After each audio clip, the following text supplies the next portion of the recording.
مسلمان کو گالی گلوچ نہیں کرنا چاہیے، اسی لیے فرمایا لا تسبوا الدہر، زمانے کو گالی مت دیا کرو. فرمایا لا تسبوا الریح، ہوا کو گالی مت دو. فرمایا لا تسبوا الدیک، مرغے کو گالی مت دو کہ وہ ککڑو کر رہا ہے. اب کسی کی نیند اکھڑ گئی، ارے بدماش کہیں گا اس وقت اذان دینے کھڑا ہو گیا. تو یہ سب جو حرکتیں غیر شریفانہ ہیں. بلکہ ایک روایت میں یہاں تک کہ لا تسبوا الشیطان، گالی گلوچ شیطان کے لیے بھی نہ کرو. شیطان مجرم ہے اور شیطان خطا کار ہے اور شیطان ہمارا دشمن ہے، یہ سب اللہ کہہ رہا ہے. تو لہذا جو بات قرآن کہہ رہا ہے بس وہ کہو. قرآن جو بات کہہ رہا ہے شرک کے بارے میں، جو بات کہہ رہا ہے بتوں کے بارے میں، جو بات قرآن کہہ رہا ہے دیویوں دیوتاؤں کے بارے میں وہ کہو. اور اسی طرح جو بات بھی وہ منافقوں کے بارے میں کہہ رہا ہے، گمراہوں کے بارے میں کہہ رہا ہے، باغیوں کے بارے میں کہہ رہا ہے، طاغیوں کے بارے میں کہہ رہا ہے، وہ کہو. اسے کہنا ہے، کیونکہ اگر تم اسے نہیں کہو گے، اسے نہیں مانو گے تو پھر قرآن پر تمہارا ایمان نہیں رہے گا. اور ایسے ہی تمہارے نبی پاک علیہ الصلاۃ والسلام جو بات ارشاد فرمائیں اسے مانو، اس میں پھر کوئی قطر بیعت نہ کرو، ورنہ تمہارا ایمان نہیں رہ جائے گا. نبی پر ایمان ختم ہو جائے گا، حدیث پر ایمان ختم ہو جائے گا. صحابہ کرام کا جو مقام ہے، ان کے جو مرتبے ہیں، ان کے جو درجے ہیں، وہ تمہارے ذہن میں نہیں رہیں گے. تم کچھ بھی لے کر خلط ملط شروع کر دو گے. مسلمانوں کو یہ بات یاد رکھنی چاہیے کہ قرآن پاک میں صحابہ کرام کے جو تذکرے ہیں وہ ان کے اوصاف کے ساتھ، ناموں کے ساتھ نہیں. اور اوصاف واضح کر دیے گئے. والسابقون الاولون من المہاجرین والانصار والذین اتبعوهم باحسان رضی اللہ عنہم ورضوا عنہ. جنہوں نے ہجرت میں سبقت کی، جنہوں نے نصرت میں سبقت کی، جو اولین مسلمان ہیں، جو اولین مہاجرین ہیں، جو اولین انصار ہیں، یہ ہیں جن کی فضیلتیں، یہ ہیں جن کا مقام ہے. پھر وہ جو ان کا نیکی کے ساتھ، حسن سلوک کے ساتھ اچھی طرح اتباع کریں. نمبر 1 پر سابقین اولین، پھر اس کے بعد تا قیامت. پھر یہ نہیں کہ اس کے بعد صحابہ، اس کے بعد تابعین، اس کے بعد تبع تابعین، کسی بھی طبقے کا ذکر نہیں. والذین اتبعوہم باحسان، جنہوں نے بھی ان کا اتباع کیا اچھی طرح، نیکی کے ساتھ، خوش اسلوبی کے ساتھ، صحیح طریقے پر، وہ اس میں شامل ہوں گے. ان سے اللہ راضی ہوا. یہ بات فرمائی گئی. اب اس کو لوگ اس طرح استعمال کرتے ہیں کہ علمی طور پر خلط مبحث ہو جاتا ہے. مثلاً حضور پاک علیہ الصلاۃ والسلام کے سامنے حضرت خالد ابن الولید نے، جو نو مسلم تھے، بعد میں اسلام لائے، حضرت عبد الرحمن ابن عوف سے بھڑ گئے اور ان کے بارے میں ذرا سخت الفاظ کہنے لگے. وہ الفاظ کے جو سب و شتم والے ہوتے ہیں. تو حضور صلی اللہ علیہ وسلم نے ان سے فرمایا تھا، حضرت خالد ابن الولید سے فرمایا تھا لا تسبوا اصحابی فوالذی نفسی بیدہ لو ان احدکم انفق مثل احد ذهبا ما ادرک مد احدهم ولا نصیفہ. اے خالد، میرے جو رفیق ہیں، میرے جو ساتھ رہ رہے ہیں، ان کے بارے میں سب و شتم مت کرنا.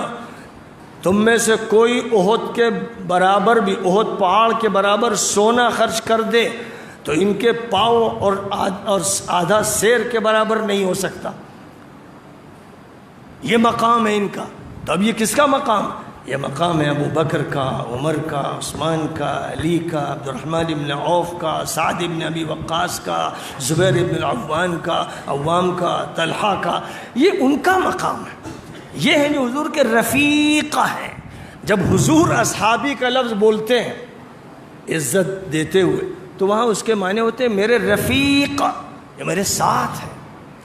اور یہی وہ معنی ہیں جو حضرت انس رضی اللہ تعالیٰ عنہ نے بتائے تھے جب ان سے پوچھا گیا، ان کی جب بڑی عمر ہو گئی، کہ کیا صحابہ حضور کے ہیں؟ کہا کہ حضور کو دیکھنے والے ادھر ادھر کے تو بہت ہیں، لیکن صحابی کوئی نہیں ہے میرے علاوہ. صحابی میرے علاوہ کوئی نہیں. یعنی وہ ان کو صحابی نہیں مانتے تھے، جن کو صرف دیدار مل گیا، حج میں کھڑے ہو گئے دیکھ لیا، ان کو نہیں مانتے تھے۔ اور یہی بات حضرت سعید بن المسیب جو حضرت ابو ہریرہ کے شاگرد رشید ہیں اور تابعین میں سب سے بڑا مقام مدینہ منورہ میں ان کو حاصل تھا، وہ یہ فرماتے تھے کہ صحابی وہ ہوتا ہے جس نے حضور کے ساتھ ایک غزوہ کیا ہو، 2 غزوے کیے ہوں، 1 سال رہا ہو، 2 سال رہا ہو، آپ کی بڑی صحبتیں اختیار کی ہوں، وہ ہوتا ہے۔ یہ نہیں کہ جس نے بھی ایک مرتبہ دیکھ لیا۔ اگر یہی ہوتا تو سارا مدینہ اعلیٰ درجے کے مومنین کی مثال ہوتا، بھائی سب دیکھ رہے، مکے میں سب دیکھتے رہے۔ تو دیکھنے سے نہ ان کو ایمان ملا، نہ دیکھنے سے ان کا نفاق گیا، نہ دیکھنے سے ان کا فسق گیا، نہ دیکھنے سے ان کی حالت بدلی۔ اگر دیکھنے سے یہ ہوتا تو جتنے بھی مدینے میں تھے ان میں ایک منافق نہ ہوتا، سب مخلص ہوتے۔ تو معلوم یہ ہوا کہ رویت کا عمل اور دخل اس میں نہیں ہے۔ اس لیے بعد میں جن لوگوں نے اس طرح کی تعریف کر دی وہ غیر علمی تعریف ہے، اور وہ تعریف قرآن و سنت کے مطابق درست نہیں ہے۔ اس لیے مسلمانوں کو یہ سب باتیں یاد رکھنی چاہیے تاکہ شریعت کا صحیح علم رہے۔ اور جن لوگوں نے ناسبیت کو در پردہ اختیار کیا، جو حضرت علی کے مقام کا اعتراف نہیں کرتے یا حضرت علی کے مقام سے متعلق جو حدیثیں ہیں ان کا تذکرہ نہیں کرتے، مجھے آپ معاف کیجئے، وہ ناسبی ہیں۔ حضور پاک علیہ الصلوۃ والسلام کی صحیح حدیث میں ثابت ہے، علی کو جو تکلیف دے گا وہ مجھے تکلیف دے گا۔ فرمایا تھا کہ علی سے جو دشمنی کرے گا وہ میرا دشمن ہے۔ یہ آپ نے صاف فرمایا، من عادى علیا فقد عادانی، من عادى علیا فقد آذانی، یعنی علی میرے ولی ہیں، وہ میرے نمائندہ ہیں، میرے ساتھ ان کا خاص مقام ہے، وہ میرے بیٹے کی طرح، وہ میرے داماد، وہ عزیز ترین، وہ دنیا کے سردار، وہ آخرت کے سردار، ان کے بیٹے میرے پھول، اور وہ پوری دنیا کے مسلم نوجوانوں کے سردار ہیں۔ ان کی جو اہلیہ میری بیٹی فاطمہ ہے وہ جنت کی تمام خواتین کی سردار ہیں۔ اب اگر کسی کو اچھا نہیں لگ رہا کہ حضور یہ مقام دے رہے ہیں اپنے گھر والوں کو، تو بھائی اس سے کہیے کہ آپ کوئی اور مسلک اختیار کر لیجئے، آپ کہیں اور اپنی پناہ ڈھونڈ لیجئے، لیکن حضور کے یہ ارشادات ہیں، امت کے محدثین ان کو نقل کر رہے ہیں اور امانت دار مورخین ان کو بیان کر رہے ہیں۔ وہ مورخین و محدثین و مفسرین جن کی ثقافت پر، جن کی امانت پر امت کا اتفاق ہے، ابن محمد ابن سعد جن کی زبردست کتاب الطبقات الکبریٰ ہے، سیرت رسول پر، سیرت صحابہ پر، سیرت تابعین پر، انہوں نے بڑے گلہائے رنگ پیش کیے ہیں۔ اور حضرت امام طبری جو تمام مفسرین کے امام ہیں اور جن کی امامت اور جلالت شان پر امت کا اتفاق ہے، انہوں نے اپنی تفسیر میں، اپنی حدیث کی کتابوں میں، اپنی تاریخ کی کتابوں میں یہ ساری تفصیلات لکھی ہیں۔ علامہ ابن کثیر رحمۃ اللہ علیہ جو جلیل القدر مفسر بھی ہیں، محدث بھی ہیں، فقیہ بھی ہیں، مورخ بھی ہیں، اور جن کی امانت و دیانت پر امت کے علماء کا اتفاق ہے، انہوں نے یہ ساری روایتیں ذکر کی ہیں۔ اور کتنوں کا نام لیں گے آپ، جتنے بھی ایسے جلیل القدر علماء اور محدثین ہیں انہوں نے ان کو بیان کیا۔ اس لیے امت کو متنبہ رہنا چاہیے کہ ایک طبقہ ہے رافضیوں کا، ان سے بچو۔ ابو بکر کی شان میں جو گستاخی کرے، عمر کی شان میں کرے، عثمان کی شان میں گستاخی کرے، عائشہ صدیقہ کی شان میں گستاخی کرے، مجرم ہے، اس کے ساتھ تعلق ہمارا نہیں ہو سکتا۔ لیکن اسی طرح جو علی کی شان میں گستاخی کرے یا علی کے باغیوں کو ترجیح دے یا ان کا وکیل صفائی بنے، بغاوت والوں کا ساتھ دے، اور حضرت علی کے ساتھ 800 جو صحابہ تھے ان کا تذکرہ نہ کرے، اور حضرت علی کو جو مقام حضور نے دیا کہ من کنت مولا فعلی مولا، اور پھر جو بات فرمائی پوری امت کو مخاطب کر کے، اور یہ حدیث متواتر ہے، متواتر قطعی جس کا انکار کرنے والا مجرم، کہ میں دو چیزیں بڑی تم میں چھوڑ کے جا رہا ہوں، ایک اللہ کی کتاب اور ایک میرے اہل بیت۔ اور حضور پاک علیہ السلام سے حضرت ام سلمہ روایت کرتی ہیں کہ ایک دن میرے گھر میں آپ نے علی کو بلایا، فاطمہ کو بلایا، حسن کو بلایا، حسین کو بلایا، ایک چادر میں سب کو لیا اور فرمایا کہ یہ میرے اہل بیت ہے۔ تو ام سلمہ نے کہا کہ کیا میں آپ کے اہل بیت میں نہیں ہوں؟ تو فرمایا کہ تمہارا اپنا مقام ہے لیکن یہ میرے خصوصی اہل بیت۔ اور اسی طرح جب عیسائیوں کا نجران سے وفد آیا اور آپ نے ان سے کہا کہ اگر تمہیں بات سمجھ میں نہیں آتی تو آؤ مباہلہ کر لو، یعنی میدان میں تم اپنے لوگوں کو لے کے آؤ، میں اپنے گھر والوں کو لے کے آتا ہوں، اور اللہ میاں سے درخواست کریں کہ جو حق پر ہو اس کی نصرت فرما، جو باطل پر ہو اس کو عذاب دے دے۔ تو حضور پاک علیہ الصلاۃ والسلام بالاتفاق صرف علی کو، فاطمہ کو، حسن کو اور حسین کو لے کے آئے، اور ان کو لا کر آپ نے فرمایا کہ یہ ہے میرے اہل بیت اور میں تم سے مباہلے کے لیے تیار ہوں۔ تو پھر عیسائیوں پر اتنا اثر پڑا کہ انہوں نے کہا کہ نہیں، ہم آپ سے مباہلہ نہیں کر سکتے، اور انہوں نے آپس میں یہ کہا کہ اگر ہم ان سے مباہلہ کریں گے تو ہم تباہ ہو جائیں گے۔ یہ ساری صحیح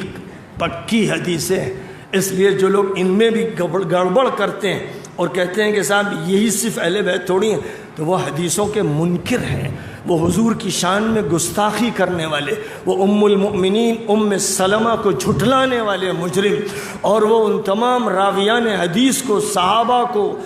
تابعین کو جھٹلانے والے مجرم ہیں، منافق، جو اپنی ناسبیت کی وجہ سے ان حدیثوں میں عیب نکالتے ہیں۔ اور عیب بھی کیا؟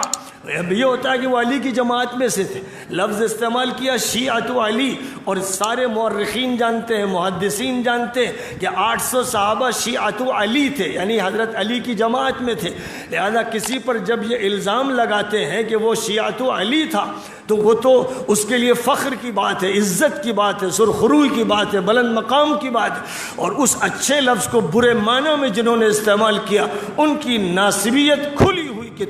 کتاب کی طرح ہے۔ اس لیے یہ وہ باتیں ہیں جو عام طور پر نہیں بتائی جاتی، بالخصوص محرم میں تو صرف ایک لڑائی چلتی ہے۔ حضرت مولانا عبد الشکور صاحب رحمۃ اللہ علیہ کو اللہ تعالیٰ نے اس شہر میں اور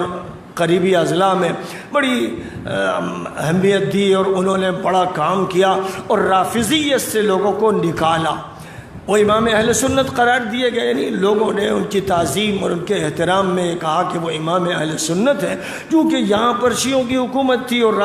رافضیت نے ڈیرے ڈال رکھے تھے۔ تو حضرت سید احمد شہید رحمۃ اللہ علیہ نے ان سے بہت پہلے زبردست پیمانے پر کام کیا، اور حضرت سید احمد شہید تو اس وقت شیعہ نواب حضرات سے ملے اور ان کی اصلاح فرمائی، اور ٹیلے والی مسجد پر حضرت سید احمد شہید کا قیام تھا۔ انہوں نے یہ نہیں کیا کہ صرف اہل سنت کا جلسہ کرتے رہیں، وہ شیعوں میں گئے اور شیعوں میں بات کی، اور پھر شیعوں کی اصلاح ہوئی، ان کو توبہ نصیب ہوئی، بہت سے شیعہ طائب ہوئے۔ یہ کام تو حضرت سید احمد شہید کا تھا، جن کے نام سے منسوب اس جامعہ میں اس وقت ہم بیٹھے ہوئے ہیں، اور ہمارا بھی کام یہی ہے۔ جب ہمیں ہدایت کا کام کرنا ہے عیسائیوں میں، یہودیوں میں، ہندوؤں میں، جینیوں میں، بدھسٹوں میں، تو اپنے درمیان جو فرقے ہو گئے ہیں بدرجہ اولا ان میں بھی ہدایت کا کام کرنا ہے۔ اور یہ اللہ کا فضل ہے، یہ کرم ہے کہ میں تہران گیا، ایران کے مرکز و دارالخلافہ میں گیا، اور میں نے وہاں ڈنکے کی چوٹ پر ابو بکر و عمر و عثمان اور عائشہ صدیقہ رضی اللہ تعالی عنہم اجمعین کا نام لیا، اور یہ کہ یہ وہ حضرات ہیں جن کے بارے میں حضور کی ہدایات ہے اور ان کی تعظیم اور ان کا احترام ہم پر لازم ہے۔ اور اس کے بعد پھر حضرت علی ہے، خلیفہ راشد ہے، اور پھر ان کی جو اولاد ہے ان کا جو مقام حسن کا ہے، حسین کا ہے، فاطمہ کا ہے، حسین کے بیٹے علی کا ہے، ان کے بیٹے زید کا ہے، اور اسی طرح دیگر حضرات کا ہے۔ وہ مقام نہایت بلند ہے، بلکہ وہ دین کی رسی ہے، اور العطرہ کا جو لفظ ہے کہ میرے اہل بیت، وہ ان پر منطبق ہوتا ہے، اور یہ وہ حقیقت ہے جس کا اظہار ہوتا رہا۔ تو میں نے جب لکھنؤ میں شیعہ وزیر اور بڑے ذمہ دار آئے ندوۃ العلماء میں، تو الحمدللہ ان کے سامنے بھی یہ بات میں نے پوری قوت سے رکھی کہ ابو بکر و عمر و عثمان و عائشہ پر اگر طعن و تشنیع ہوگا تو ہمارا آپ کا کبھی رابطہ نہیں ہوگا، ہمارے آپ کے درمیان کبھی قرب نہیں ہو سکتا ہے۔ یہ بات میں نے پوری صراحت سے کہی، اور الحمدللہ مجھے ہی اس کی توفیق اللہ نے دی، اور یہی بات میں ایران میں ڈنکے کی چوٹ پر کہہ کر آیا ہوں۔ ابھی میں نے سفر کیا اور یہی بات کہتا ہوں، لیکن ساتھ ہی ساتھ مولانا عبد الشکور صاحب کو اللہ نے قبول کیا رافضیت کی تردید کے لیے، اور چھوٹا ہوں، بہت چھوٹا ہوں، بہت حقیر ہوں، لیکن اللہ نے میرے لیے یہ کام طے کیا ہے کہ میں ناسبیت کی تردید کروں اور اس کی پردے پھاڑ دوں، اور جو اہل سنت کے گھسپیٹیے اور آستین کے سانپ ہیں، حدیث کے منکر، حضور کے کلیجے کو چھلنی بنانے والے، حضور کے نواسوں کے قاتل، اور محرم کی تاریخ کو خون اہل بیت سے رنگین کرنے والے، میں ان کے مائب، ان کی غلطیوں، ان کی گمراہیوں، ان کے فسق و فجور کو واضح کروں۔ مجھے اللہ نے اس کے لیے معمور کیا ہے، اور یہ معمور کرنا وحی کی بنیاد پر نہیں کہ وحی کسی پر نہ آتی ہے نہ آئے گی، لیکن قرآن کی آیتوں نے مجھے معمور کیا ہے، حضور کی حدیثوں نے مجھے معمور کیا ہے، اور امت کے سامنے ان کو پیش کرنا اور نقطہ اتحاد پہ لانا۔ نہ شیعت رہے گی نہ سنیت رہے گی، اسلام رہے گا، اور اسلام کا تذکرہ اللہ نے فرمایا ہوا سماکم المسلمین، اللہ نے تمہارا نام مسلم رکھا، نہ سنی رکھا نہ شیعہ رکھا، یہ الفاظ تم نے گڑھ لیے ہیں، وہ الفاظ استعمال کرو جو قرآن میں بولے گئے ہیں۔ اور اللہ کہتا ہے ان الدین عند اللہ الاسلام،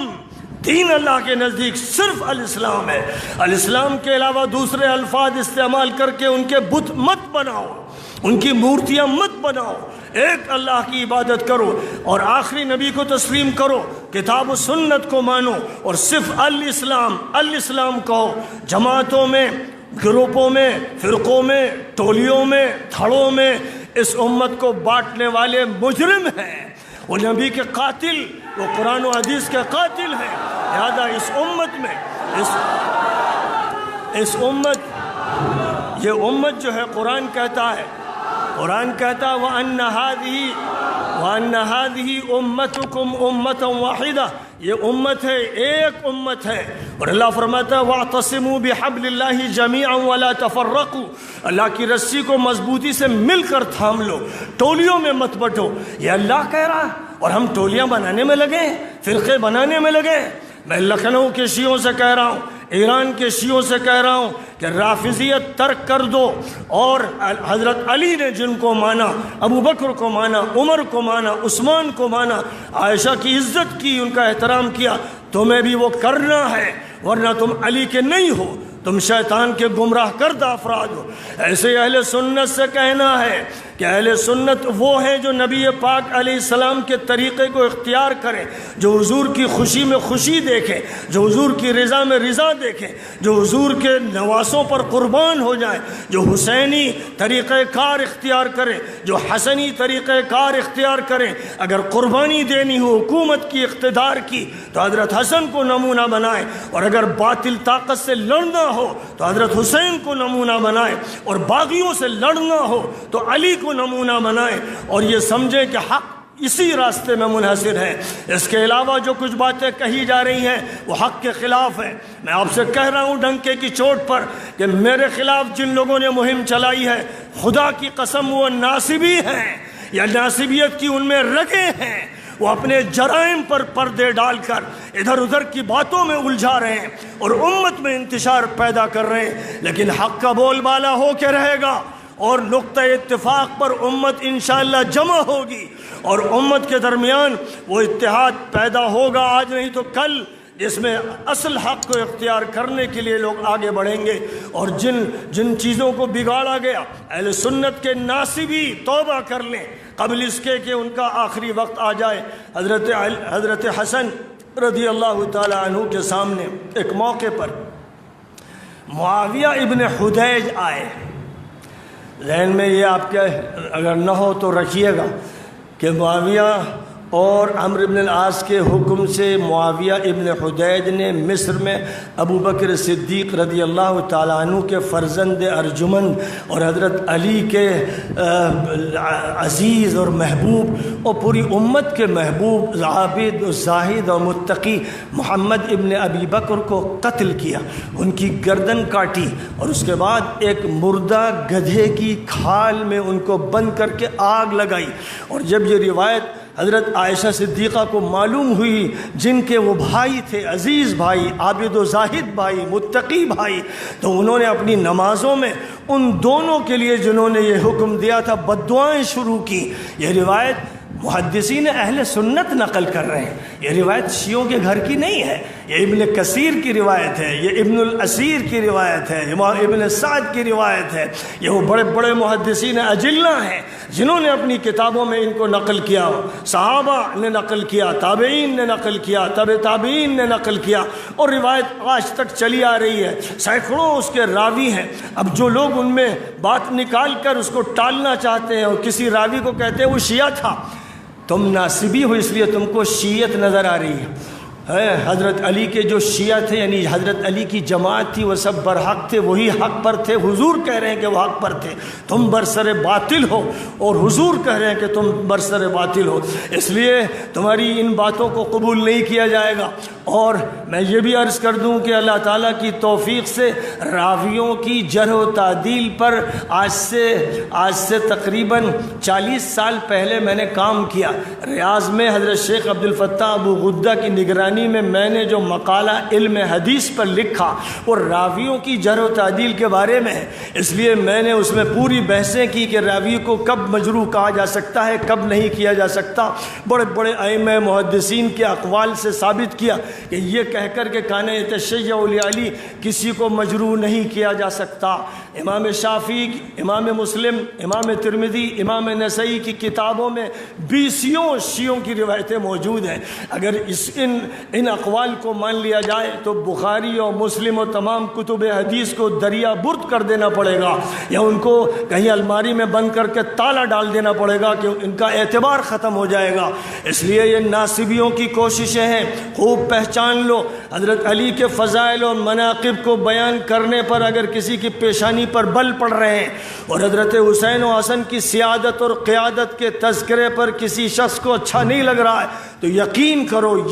کرو اس مسجد میں اللہ کو حاضر و ناظر جانتے ہوئے کہہ رہا ہوں کہ وہ ناصبی ہے۔ ہو سکتا ہے لاشعوری طور پر اس کو پتہ بھی نہ ہو کہ میں ناصبی ہوں، جیسے بہت سے لوگوں کو ابتدائی اسٹیج میں معلوم نہیں ہوتا کہ انہیں کینسر کا مرض لگ گیا ہے، بعد میں انکشاف ہوتا ہے یہ بھی ناصبیت کا کینسر ہے جس کو بھی لگ گیا ہے۔ اس کے بارے میں پہچان ہونی چاہیے، اور امت میں یہ بات عام ہونی چاہیے کہ جو اہل سنت کہلاتے ہیں ان سب کو اہل سنت مت سمجھنا، جو شیعہ کہلاتے ہیں ان سب کو شیعہ مت سمجھنا، رافضی کو پہچاننا اس سے کہ وہ ابو بکر و عمر اور عائشہ اور عثمان کو کیا کہہ رہا ہے، اور ناصبی کو پہچاننا اس سے کہ حضرت علی کے بارے میں حضور نے جو فرمایا کہ علی میرے ولی ہیں، مومنین کے ولی ہیں، اور اے لوگوں قرآن اور اطرتی اہل بیتی، قرآن اور اپنے اہل بیت کو میں تمہارے درمیان چھوڑ کر جا رہا ہوں، جو ان حدیثوں کے اندر عیب نکالیں، جو ان میں کیڑے پیدا کریں، خدا کی قسم وہ ناصبی ہیں، خدا کی قسم وہ ناصبی ہیں۔ اسی پر میں جینا چاہتا ہوں، اسی پر مرنا چاہتا ہوں، یہ یقین ہے۔ تو میں بیان کر رہا تھا کہ معاویہ ابن حدیج جن کو یہ ذمہ داری سونپی گئی کہ ابو بکر کے بیٹے محمد کو پہلے قتل کریں، پھر ان کی لاش کو گدھے کی کھال میں ڈال کر آگ لگا دیں، اس طرح حضرت ابو بکر کے بیٹے کے ساتھ کیا گیا، اور یہ کروایا ان لوگوں نے جو حضور کی زبان سے باغی کہلائے، یہ کارنامہ انہوں نے انجام دیا۔ تو اب اس کے بعد معاویہ ابن حدیج کی حضرت حسن سے ملاقات ہو گئی، اور یہ مشہور تھا کہ حضرت علی کو سب سے زیادہ گالی دینے میں ماہر معاویہ ابن حدیج ہیں۔ تو حضرت حسن نے کہا کہ تم علی کو گالی دیتے ہو؟ تو وہ شرم سے ذرا جھیپے اور سر جھکایا۔ تو حضرت حسن نے فرمایا کہ اے معاویہ ابن حدیج، تم محشر میں حوض کوثر پر جب جاؤ گے، پھر کہا جا ہی نہیں پاؤ گے، لیکن اگر جاؤ گے تو علی کو وہاں کھڑا ہوا پاؤ گے، اور وہ اس طرح تمہیں وہاں سے دھتکاریں گے اور ہٹائیں گے جیسے گھاٹ پر سے اونٹ دوسروں کے دھتکار دیے جاتے ہیں، ہٹا دیے جاتے ہیں۔ تو خوب یاد رکھا جائے، ناصبیوں کا یہی انجام ہونا ہے جو رافضیوں کا ہونا ہے۔ امت کے مسلمانوں بات اسلام کی کیا کرو، اور شیعت و سنیت کے جھگڑوں میں مت پڑو، بریلویت اور دیوبندیت کے بھی جھگڑوں کو ختم کر دو، آپس کے تمام جھگڑوں کو ختم کر کے امت واحدہ کو مانو، اللہ واحد کو مانو، اور خاتم النبیین جو آخری ہیں ان کو مانو، اور حضور کی حدیث یاد رکھو کہ علیکم بسنتی وسنت الخلفاء الراشدین المہدیین من بعدی عضوا علیہا بالنواجذ۔ اے لوگوں میرے طریقے پر عمل کرتے رہنا، اور میرے بعد میرے جو خلفاء راشدین ہیں ابو بکر و عمر و عثمان و علی، ان کے راستے پر عمل کرنا، یہ آپ نے ان کے بارے میں فرمایا۔ اور جہاں تک تعلق ہے اس ملوکیت کا، جس ملوکیت کے چکر میں بہت سے لوگ پڑے ہوئے ہیں، اور افسوس یہ ہے کہ وہ تعویلات کے ذریعے باتیں کرتے ہیں، حضور اکرم صلی اللہ علیہ وسلم نے جہاں ایک بات یہ فرمائی تھی اور بخاری اور کتب صحاح میں وہ ہے کہ ان عمارا تقتلہ الفئۃ الباغیہ، حضرت عمار کو باغی گروپ قتل کرے گا، اور یہ بات سب کو پہلے سے معلوم تھی، اور جب ان کی شہادت ہوئی تو شور مچ گیا کہ ہم لوگ باطل پر ہیں، دیکھیے وہ شہید ہو گئے۔ تو اس کے جواب میں جو بات باغی گروہ کے سردار نے کہی تھی وہ سب کو معلوم ہے، وہ ایک بدترین گالی تھی اور اپنے غصے کا اظہار تھا۔ اب یہاں آپ غور فرمائیے کہ ایک طرف تو حضور اکرم صلی اللہ علیہ وسلم نے ارشاد فرمایا ترکت فیکم الثقلین ما ان تمسکتم بہما لن تضلوا کتاب اللہ وعطرتی اہل بیتی،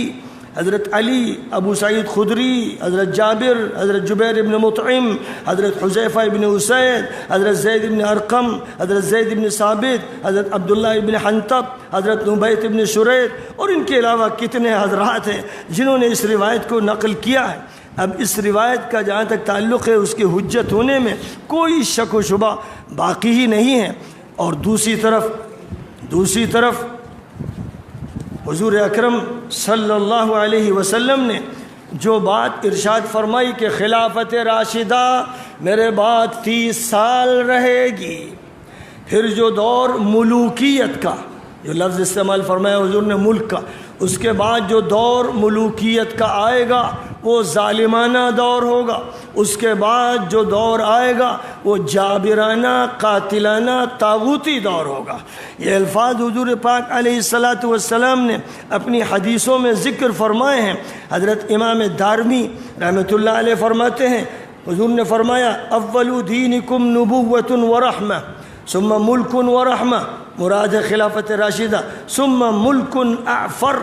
ثم ملک وجبروت یستحل فیہ الخمر والحریر، کہ پہلا جو دور ہوگا وہ نبوت کا ہوگا، پھر خلافت کا دور ہوگا، پھر اس کے بعد اس گدلی گندی ملوکیت کا دور شروع ہوگا جس میں شراب کو حلال کر لیا جائے گا، جس میں ریشم کے کپڑے پہنے جائیں گے۔ اور اسی طرح حضرت امام طبرانی کی کتاب معجم کبیر بڑی مشہور و معروف کتاب ہے، وہ نقل کرتے ہیں کہ حضور پاک علیہ السلام نے فرمایا الخلافۃ بین امتی 30 سنہ ثم ملک بعد ذلک، اور یہاں پر انہوں نے ملکن کا تذکرہ کیا۔ اس کے بعد ایک دوسری روایت حضرت معاذ بن جبل اور حضرت ابو عبیدہ ابن الجراح رضی اللہ تعالی عنہما سے نقل کی کہ حضور اکرم صلی اللہ علیہ وسلم نے فرمایا ان هذا الامر بدأ رحمة ونبوة ثم يكون رحمة وخلافة ثم كائن ملكا عضوضا ثم كائن عتوا وجبرية وفسادا في الأرض يستحلون الخمير الحرير والفروج والخمور۔ اور اسی طرح ایک اور روایت میں فرماتے ہیں ان هذا الامر بدأ رحمة ونبوة ثم تكون رحمة وخلافة ثم كائنا ملكا عضوضا ثم كائنا عتوا وجبرية۔ اور اسی طرح حضرت ابو ثعلبہ رضی اللہ تعالی عنہ سے روایت ہے کہ حضور پاک علیہ السلام نے فرمایا ان دینکم نبوۃ ورحمہ ثم خلافۃ ورحمہ ثم ملک وجبریہ ثم ملک عضوض یستحل فیہ الحر والحریر۔ حضرت معاذ بن جبل کی ایک اور روایت حضرت امام بیہقی السنن الکبریٰ میں بیان فرماتے ہیں حضور پاک علیہ السلام نے فرمایا ان اللہ بدأ هذا الامر نبوة ورحمة وكائنا خلافة ورحمة وكائنا ملكا عضوضا وكائنا عتوة وجبرية وفسادا في الأمة يستحلون الفروج والخمور والحرير وينصرون على ذلك۔ اس کے ساتھ ساتھ ان کو مادی مدد بھی ملتی رہے گی، اور پہلا دور نبوت کا اور رحمت کا، دوسرا دور خلافت کا اور رحمت کا، تیسرا دور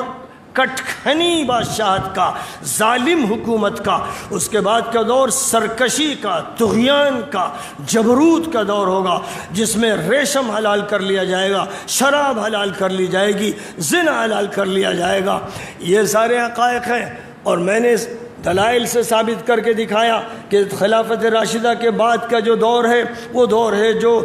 ظالمانہ حکومت کا ہے، اور حضرت مولانا سید ابو الحسن علی حسنی ندوی رحمۃ اللہ علیہ نے سن 1945-46 میں اپنی عظیم الشان کتاب جو ماذا خسر العالم بانحطاط المسلمین کے نام سے عربی میں ہے اور انسانی دنیا پر مسلمانوں کے عروج و زوال کا اثر کے نام سے اردو میں ہے، اس میں لکھا کہ خلافت راشدہ کے بعد جو دور شروع ہوا وہ جاہلیت کا دور تھا، اور ایسا لگتا تھا کہ نبوت کے دور میں جو کفر اور شرک کے لیڈروں کو مارا گیا اب اس کی انتقامی کارروائی کی جا رہی ہے۔ مولانا نے یہی بات تاریخ دعوت و عزیمت میں حضرت عمر ابن عبدالعزیز کے تجدیدی دور کے تذکرے سے پہلے لکھا کہ خلافت راشدہ کا دور 30 سال تھا، اس کے بعد کا جو دور آیا وہ جاہلیت کا دور تھا، ہر ظلم روا رکھا گیا، یہاں تک کہ خاندان نبوت کو رون دیا گیا، کچل دیا گیا، ان کے بچوں کو بھی تباہ کر دیا گیا۔ تو یہ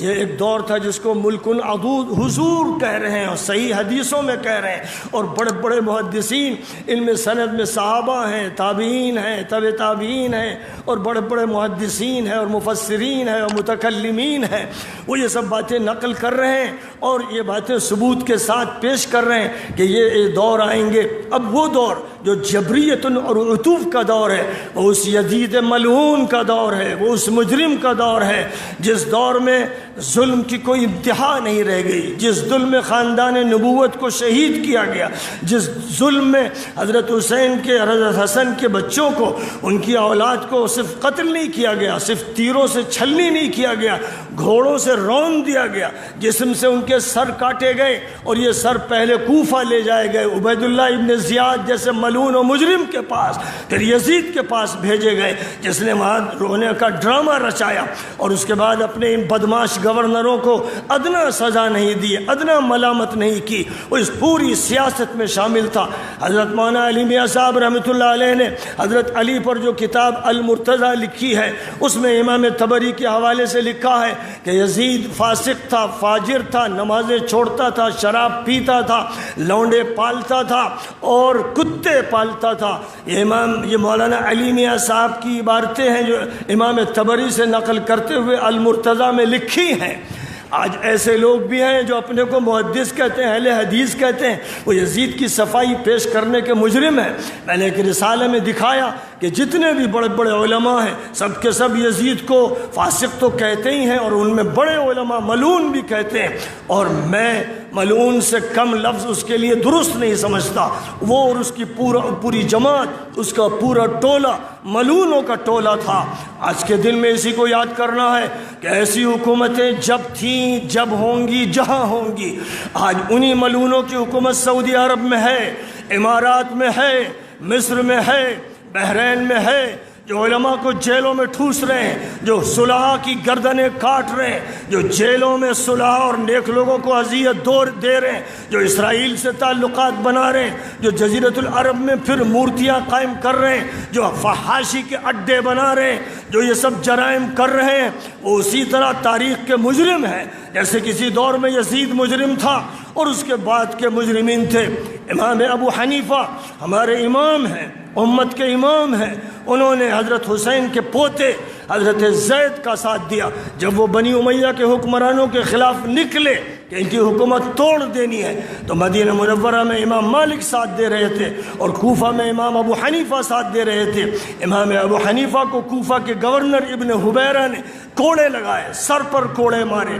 امام مالک کو کوڑے لگائے گئے اور ان کا ہاتھ اکھاڑ دیا گیا، جس کی وجہ سے وہ ہاتھ نماز میں اٹھا نہیں پاتے تھے، ہاتھ لٹک گئے تھے۔ یہ سارے جرائم انہی مجرموں اور خطا کاروں کے ہیں، اور امام ابو حنیفہ کا جرم یہ تھا کہ وہ اہل بیت کے ساتھ تھے، امام مالک کا جرم یہ تھا کہ وہ اہل بیت کے ساتھ تھے۔ اب جو لوگ ان کو باغی کہتے ہیں، زید باغی تھے، حسین باغی تھے،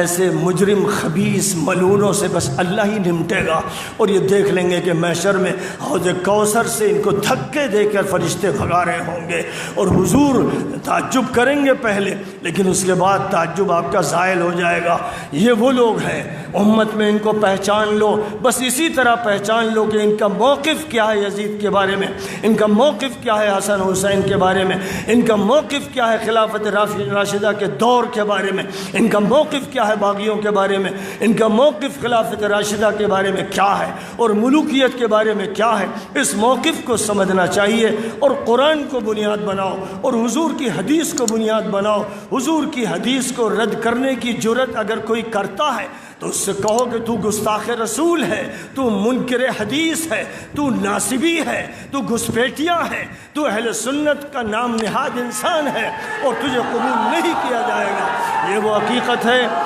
یہ وہ حقیقت ہے میرے بھائیوں دوستوں، یہ وہ حقیقت ہے جس کو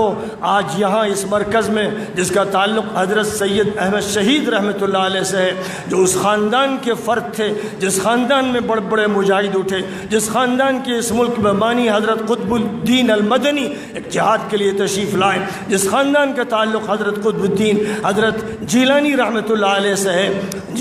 جس خاندان میں بڑے بڑے افراد ہوئے، حضرت شاہ عالم اللہ ہوئے اور حضرت سید احمد شہید، جن کے نام نامی سے یہ ادارہ ہم نے منسوب کیا، اور ہم ان کی تحریک کو یہ سمجھتے ہیں کہ ہندوستان میں سب سے زیادہ کامیاب، سب سے ممتاز، سب سے اہم تحریک تھی، اور ہم چاہتے ہیں کہ وہ جو سلسلہ ہے حقائق کا اسے پیش کیا جائے۔ اور آج کے دور میں رافضیت اور ناصبیت کے خلاف مورچہ الحمدللہ ثم الحمدللہ میں نے سنبھالا ہے۔ جو میرا مخالف ہے، میرا دشمن ہے، وہ خوش ہو، جو لکھنا ہو لکھے، جو بولنا ہو بولے۔ جب تم نے یہ کیا ہے مجرموں کہ پورے ملک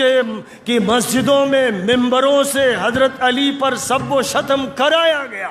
جس کو ابن کثیر نے لکھا، ذہبی نے لکھا، ابن خلدون نے لکھا، اور محمد ابن سعد نے لکھا، اور ابن الاسیر نے لکھا، اور سب نے لکھا، سارے محدث جس پر متفق ہیں کہ ملوکیت کے دور میں حضرت علی پر ممبر پر سب و شتم ہوتا تھا۔ مدینہ منورہ میں حضور کی اور ابوبکر و عمر کی قبر کے سامنے ممبر پر مروان جیسا مجرم خطبے میں حضرت علی پر لعن طعن کرتا تھا تو حضرت حسن مسجد سے اٹھ کر گھر میں چلے جاتے تھے کہ سننا نہ پڑے۔